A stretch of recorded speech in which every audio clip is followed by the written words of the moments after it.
Olá, tudo bom? Este é o Project Gear. Neste projeto eu vou comentar e resolver questões do Enem ou problemas parecidos com as questões do Enem. Hoje é a vez da questão 93 do caderno amarelo do segundo dia do Enem de 2019. Então vamos começar.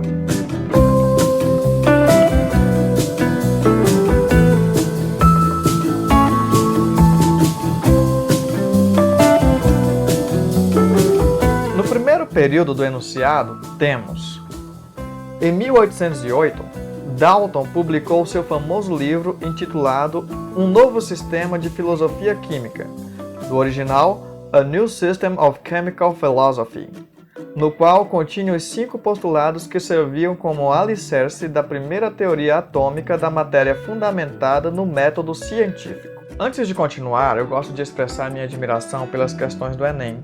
É que elas são desenvolvidas de maneira inteligente, pois não somente testam o conhecimento dos participantes, mas também agregam informação. Essa questão, por exemplo, ela faz uma referência temporal, que é o ano de 1808, destaca um intelectual, que é o químico inglês Dalton, aquele moço que não enxergava certas cores.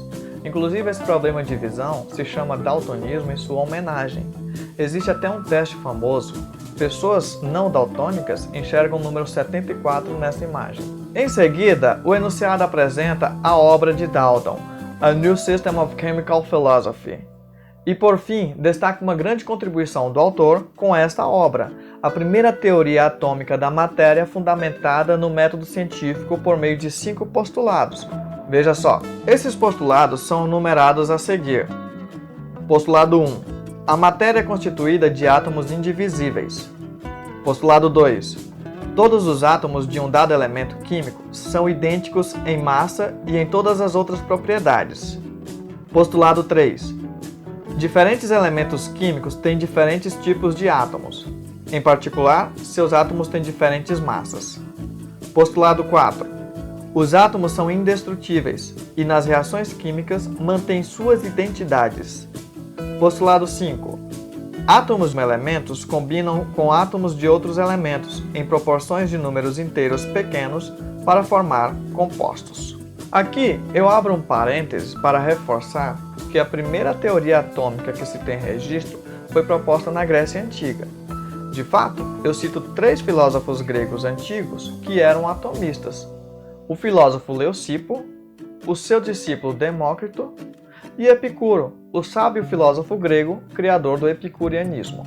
Mas nessa questão, o autor enfatiza que Dalton foi o primeiro atomista fundamentado no método científico.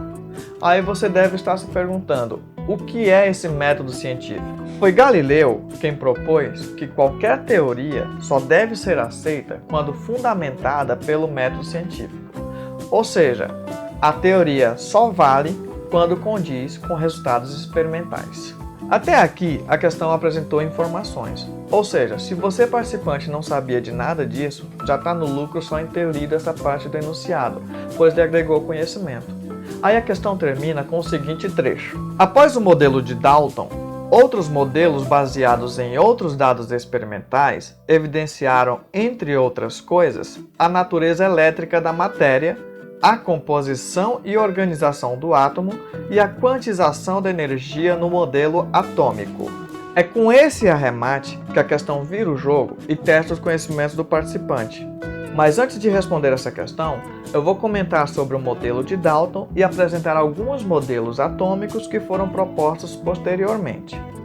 Dalton viveu em uma época em que as propriedades químicas das substâncias estavam sendo investigadas com rigor, seguindo criteriosamente o método científico. Era o surgimento da química e a definitiva ruptura com a alquimia.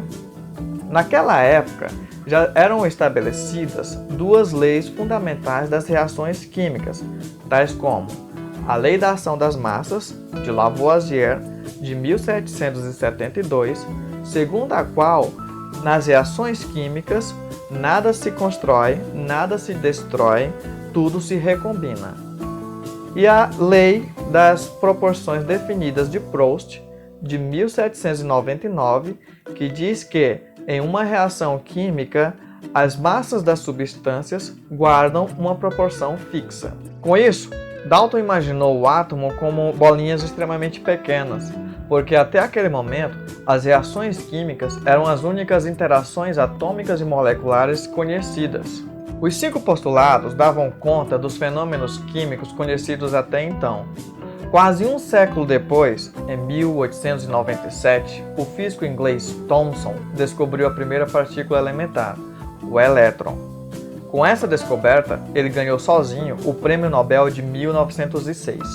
Ele descobriu o elétron estudando os raios catódicos produzidos em uma ampola um pouco diferente daquela criada por Crookes.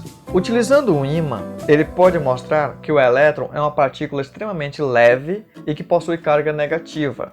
Surgia então a primeira evidência de que o átomo não é uma bolinha indivisível, pois os elétrons estavam sendo arrancados do átomo. Com isso, ele propôs um novo modelo atômico, conhecido como modelo do pudim de passas, onde os elétrons estariam distribuídos ao longo da massa positiva do átomo. Em seguida, veio o físico inglês Rutherford, que em 1908, embora sendo físico, ganhou sozinho o Prêmio Nobel de Química por ter investigado a desintegração do átomo. Além disso, em 1909, ele idealizou um experimento para estudar o átomo com mais detalhes. Para isso, ele expôs uma finíssima lâmina de ouro a uma fonte radioativa de partículas alfa e analisou os desvios que essas partículas sofreram após colidirem com os átomos da lâmina de ouro. Os resultados do experimento mostraram que o átomo deveria ter seu volume praticamente todo ocupado pelos elétrons e que o núcleo positivo deveria ser diminuto e denso. Com isso, ele propôs um novo modelo atômico, conhecido como modelo planetário. Porém, o modelo de Rutherford apresentava uma inconsistência.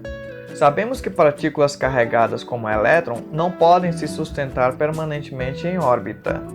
Foi o físico dinamarquês Bohr quem resolveu esse impasse em 1913, propondo a primeira teoria quântica do átomo.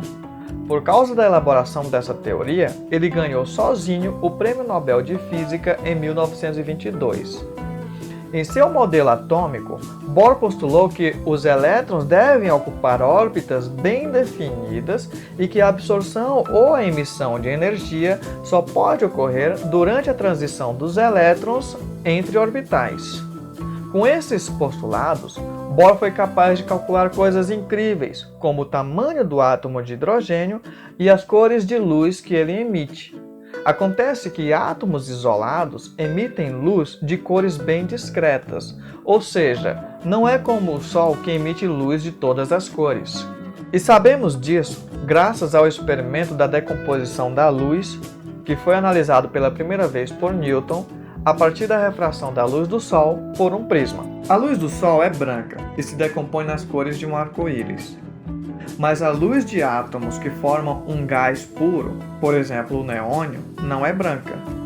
Quando decomposta, podemos ver linhas que correspondem a partes das cores de um arco-íris. Utilizando um simples CD ou DVD, você também pode decompor a luz de várias fontes. Aqui, por exemplo, eu removi a película refletora desse disco para permitir que a luz passe através dele pelo fenômeno da refração.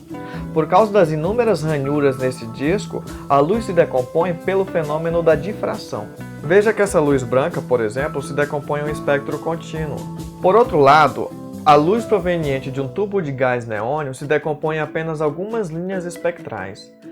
Estas linhas têm origem nas transições dos elétrons no átomo, perfeitamente explicado por Bohr com seu modelo atômico. Mais adiante, novos modelos atômicos foram surgindo, mas não diferem muito do modelo de Bohr. Especialmente com a descoberta dos prótons, dos nêutrons e da teoria dos orbitais atômicos, o átomo moderno consiste de um núcleo formado por prótons e nêutrons, rodeado por uma nuvem feita de elétrons ocupando devidamente seus orbitais. Além disso, descobriu-se que um mesmo elemento químico pode ter átomos com diferentes números de nêutrons, causando diferentes massas atômicas. São chamados isótopos. Exemplos de isótopos são o carbono 12 e o carbono 14, que fazem parte do organismo da maioria dos animais e vegetais. Nós mesmos somos compostos tanto de carbono 12 quanto carbono 14.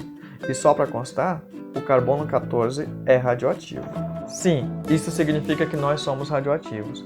E é essa radioatividade que permite a datação de múmias e de fósseis de animais antigos, como os dinossauros, por exemplo. De maneira semelhante, por causa da variação do número de nêutrons no núcleo, dois elementos químicos diferentes podem ter a mesma massa atômica. São os chamados isóbaros.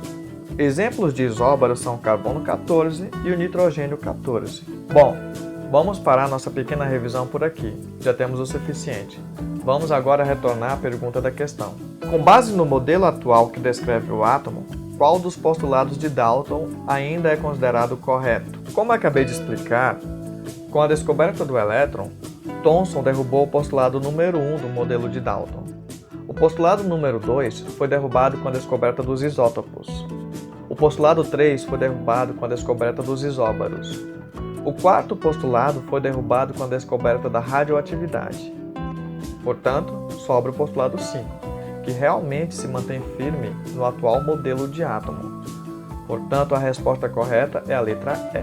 Essa foi a questão 93 do Caderno Amarelo do segundo dia da prova do Enem de 2019.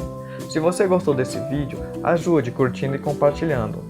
Você também pode se inscrever nesse canal e ativar o sininho para receber notificações de novos vídeos. Se ficou alguma dúvida, deixe um comentário. Obrigado por ter assistido até aqui. A gente se vê no próximo vídeo.